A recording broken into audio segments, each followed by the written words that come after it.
Hi, you guys. Listen, before we get any further with this week, I wanted to make sure to give you some instruction about the research assignment that is going to be due.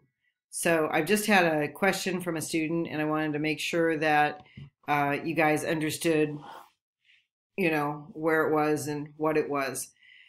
Okay, so in this week, you have a section right here called Personal Memorials. That is just for you to look at. It's not asking you to do anything in particular with it. It just is an example of mock-ups that people have done after they've done their research assignment. And I gave it to you to look at so it would be helpful. Unfortunately, it seems to be confusing. And you're not the only class that has felt this way. So I'm going to have to look at that and see if it's even worth showing you those. So this is really just for you to look at.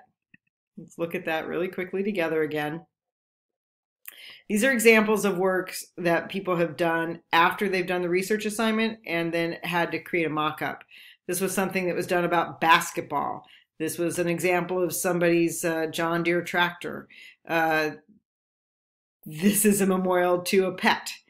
This is a memorial to a grandfather who really liked hummingbirds. This was somebody who really loved their car.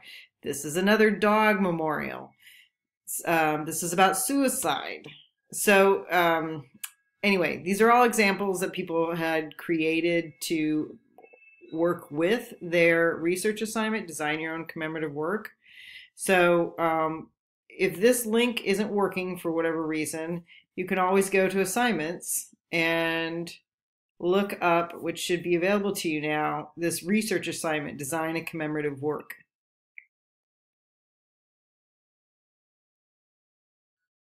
Due the 25th, available today. Okay, so let's look at that together. So you've already started to think about this idea to take your time and consider your answers when you're answering these 1 through 4 questions, and then use your imagination. So this is a hypothetical proposal, as if you were the artist, and you are basically putting forth a bid for this commemorative work that you'd like to create. All right, so the Memory Inc. Foundation is sponsoring a local design competition to select an artistically exceptional design concept for permanent commemorative work. This competition will provide designers an opportunity to create a compelling work of public art that will be inspirational, introspective, and deeply personal.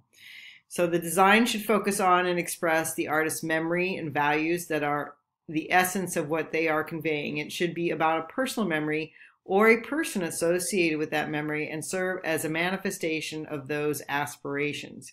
Okay, so what does that all mean? What it means basically is this. I want you to find a memory to work with, one of your own, okay? So number 1, write the memory down that you're choosing to work with. And if you're having trouble with that, just start journaling, just writing some memories down. Some people have things that are really like fresh in their minds about what it is that means something to them. One time I did a piece about a experience when I was about 4 years old. I found a big piece of green glass in the street, and I got a scar from it right here. And there was a scuffle with some other kids, and I won the big piece of green glass. I got a cut in the middle of it, and in the end I lost the piece of green glass. And so I used it as a metaphor that I was always looking for something that was beautiful outside of myself, something that would give me meaning. And in the end, it ended up cutting me and making a big mark on my person for the rest of my life. I turned that memory into a sculpture, then into a installation, and then into a commemorative work.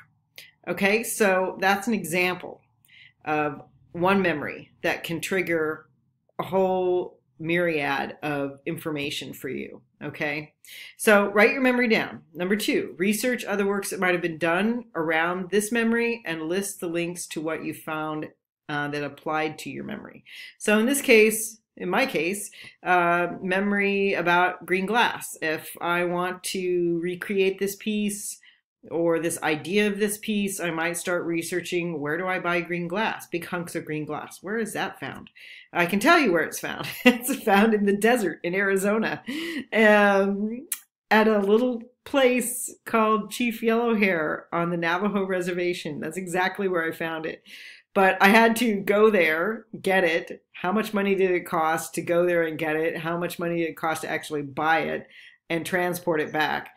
And so these are all things that I'm asking you to sort of look for. Now, a lot of times people write down, they first initially think of a death, something that affected them greatly, like a parent or a grandparent or a friend or a dog or something like that. Now, it's totally okay if that's the memory you've got and you want to commemorate that person or that thing or place, whatever it is. It's your memory, so there's no right or wrong. It's about what you want to work with, okay? But just think, you are going to take the memory and you're going to have to do a little research. So this could be cathartic for a lot of people. I've heard that thank you so much for making this assignment available to us. It really helped me work through some things. And it could be just super fun. Don't know. It's your memory. So we'll see what comes of that. All right. So write it down. Do some research. And then 3, consider the form and the content of how to portray your memory. Is it a 3-dimensional work? Or maybe it's a 2-dimensional work? How big is it? Is it huge? Is it going to be something I'm going to walk around? Is it something super tiny small? And what's it made of? And possible costs. Now, how do I determine that? How am I possibly going to determine that? Well, I just spoke a little bit about that, right? Like, how much does it cost to go buy green glass? Where is it at? And then how big do I really want it to be? How much can I afford? Well, and if I can't afford it, am I going to be able to fund it? Should I write a grant? Should I do a Kickstarter for it? There's all kinds of possibilities. Don't ever think that you can't make something happen just because there's no money for it. There's always a way if the passion and the desire is there. So there's that. Okay, so think about that, write it down.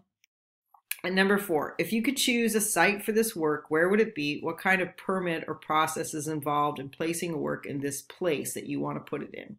Do some research and report what you found. So for an example, if I wanted to put my big green glass in a backyard, well, that doesn't cost anything, especially if I own the property that the backyard is at.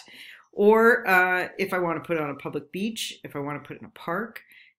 Maybe I want to do a mural about the big green glass and I want to paint it on the wall on some downtown building. How much is that gonna, who do I contact about that? Oh, I probably have to contact the city, right? Wherever the city is, Escalon, Modesto, Ceres. Maybe, think about all those murals downtown in Modesto. They all had to have permits provided by the city, and they also had to get permission by the person who owned the building. So there are a lot of things to think about when you're going to create a memorial. The best scenario is if somebody came to you and said, hey, we want to put a memorial on our land, and we'll give you the land to place it on. Just give us a proposal of what, you want to put on there. Last time I had this assignment, somebody did a memorial to a horse. And so that was kind of fun. And yeah, so it's just really up to you, okay? And it's not supposed to be daunting. It should be something that you should get into a little bit. So this is the end of this project, basically. And then you will upload it and with these questions answered. And then next week, we'll work on a mock-up of it, okay? So don't even think about the mock-up at the moment. I mean, just think about the idea, okay? So hopefully that'll clear it up for you. And if there's any questions, obviously, send me an email. All right, have a good time.